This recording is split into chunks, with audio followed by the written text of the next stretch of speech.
Greetings and welcome again. We're winding down to the end of 2019, the end of the year. And I wanted to put this last video in for the end of the year, we're going to talk about how strong is your commitment to healing from a narcissist, right? We're going to get into that. Before I do, I want to announce that the Departure of Empathy 2 documentary is now available. There'll be a link that can click up here. You can click on it. And also, I'll speak on it later towards the end of the video where you can get it. But the link should take you right there. Also in the description box, too. Anyway, let's get into it, man. Let's talk about what's going on. Let's talk about that assessment. For the overall, how much progress have you made throughout the year? How much building and development have you achieved, from dealing with these narcissistic individuals? And we're going to speak on that. We're going to talk about now that you know what you're dealing with, what are you going to do now? And what I mean by this is, what direction are you going to take to get your life and circumstances back on track? You know what's you've been exposed to these type of individuals, and you've been through a lot, and so now you're at a point to, what are you going to do now? And I think that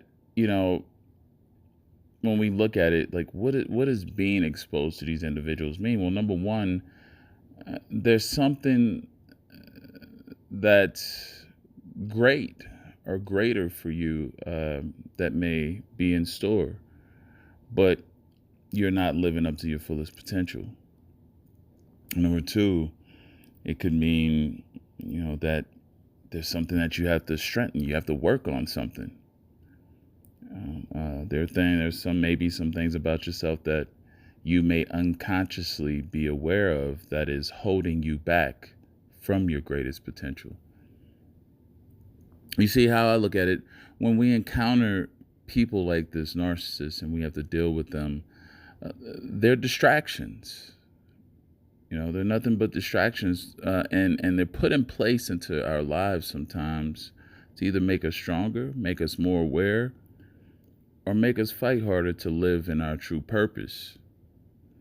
And for whatever reason, these individuals are put in our lives as somewhat of a test.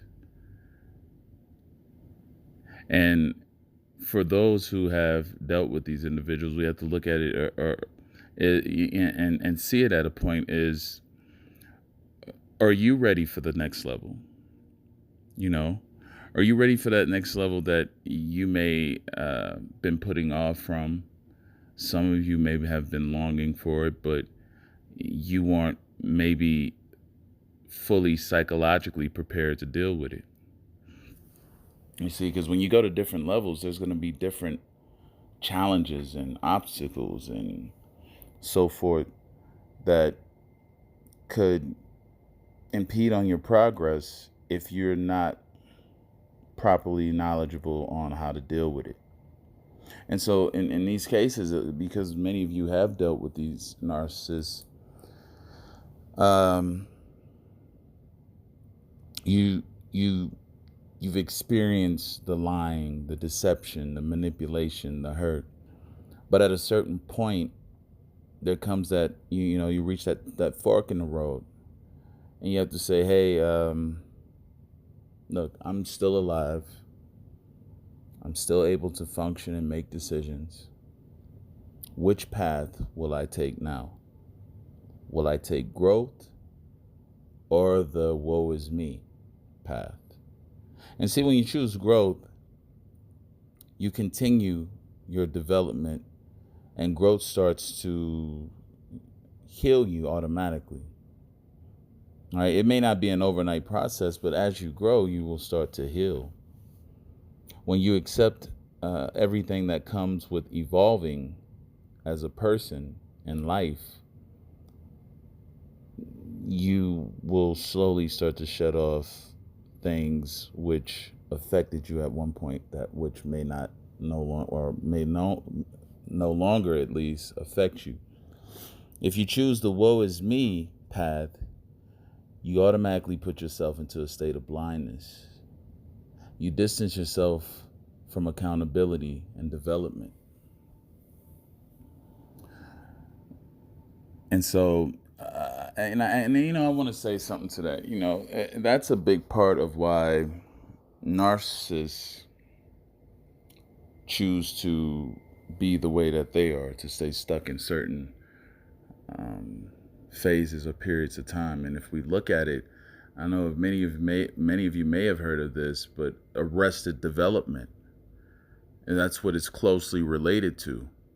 The emotional development, it's arrested, it's halted, it's stopped. Okay, and that's when a person chooses not to evolve anymore. They're stuck. And so the question that we ask now, moving forward, what are you going to do now?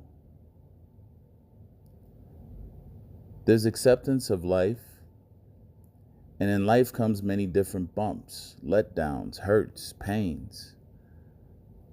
There's a passage in Ecclesiastes, I think it's 1:18, and it says, "For in much wisdom is much grief, and he who increases knowledge increases sorrow." Now, I never fully understood that when I was younger, but I began to focus more on evolving and self-accountability, development, and veils begin to peel off. And suddenly, what I used to see, I no longer saw. I didn't see it the same. I didn't see it the same way. What I used to naively believe, I no longer supported. Even how I used to think and feel about things begin to diminish, begin to leave as well. You see, ignorance protects the fool, but it will also destroy him at the same time. And why is that? Well, the major problem, the most common reason for that is because it doesn't allow you to see or feel what reality is in its purest and strongest state. And reality is powerful, and it can be unforgiving and even merciless at times. And those who do not acknowledge it, reality forces them to have to go through some heavy hardships, to be confused, to go along in life in a wonderless state. You see, when we accept reality forces knowledge to be actualized in the conscience of that and in the lives of the being, to accept truth. There was a scene in The Matrix where it's a movie that came out like mid-90s, something like that. And there was a guy, the premise of it, and I'm paraphrasing, there was another altered world that people did not see. It was a simulated world. And even the food wasn't what they were really eating. It was all simulation. It was all programming. And when you were unplugged from the program, you saw things how they really were, or how it really is. And so there was one guy who had been unplugged, but he still desired to return back into the Matrix because it was more fun. Having that knowledge that, wait a minute, this isn't steak that I'm eating, because they showed a scene where, instead of it being steak, it was just downloaded into a program that looked like steak, but it was actually some porridge-looking type of substance. But in the Matrix, it's steak that they're eating, but when they're unplugged, it's actually some liquidy porridge type stuff. So the whole thing about it is that the perception is altered when you're not truly experiencing reality. And some people, especially narcissists, choose to stay in that world because that guy uh, in the movie, he wanted to go back in the Matrix. He wanted to forget all the knowledge that he had gained about the Matrix being fake and simulated. He didn't care. He wanted to live in that state of blissful ignorance. He wanted to stay there. He didn't want to see what reality, even though he knew what it was, he chose and he desired to stay or go back into the Matrix where everything is fake. But at least he didn't have to deal with the pain or the reality that comes along with what really is from what really isn't. And I guess that's where that passage in Ecclesiastes comes into play. With the increase of knowledge increases sorrow. But it doesn't necessarily have to be in a negative way. It has to be from how we see things, how we choose to deal with things based on the knowledge that we now have. And as we all know, that's one thing that narcissists run away from. They fear reality. And that can happen even in normal human beings, because reality can be harsh. So now you get to a point of, what do you choose to do with the knowledge that you've gained? How will you take this moving on forward? We're coming into 2020. What will you do with that knowledge moving forward? Will you let it, disappoint you? Or will you take it and build on it and build yourself into a dynamic person? Because most of you have a lot more potential than you really believe or understand that you may possess. You really do. And if you actually take the challenge and push yourself and begin to evolve, you'll start to see those same veils as I did start to fall down. But now you have this thing called knowledge at the palm of your hands. What are you going to do with it? Again, it's about what you do with the knowledge. Knowledge it's only a potential until you exercise it. Meaning applying it. You have to apply that knowledge in the right direction, in the right ways. That's going to build up on what you've already acquired from it. Just because you ran into a narcissist and you've been let down and all these, that doesn't mean that has to define you or it's defeated you. It's just awakening you to a different reality that you were unaware of. And it can be a little scary at first, but you don't have to let it paralyze you to where it disables you from moving forward. I think that's where a lot of people get stuck. But it's all about what you do with it.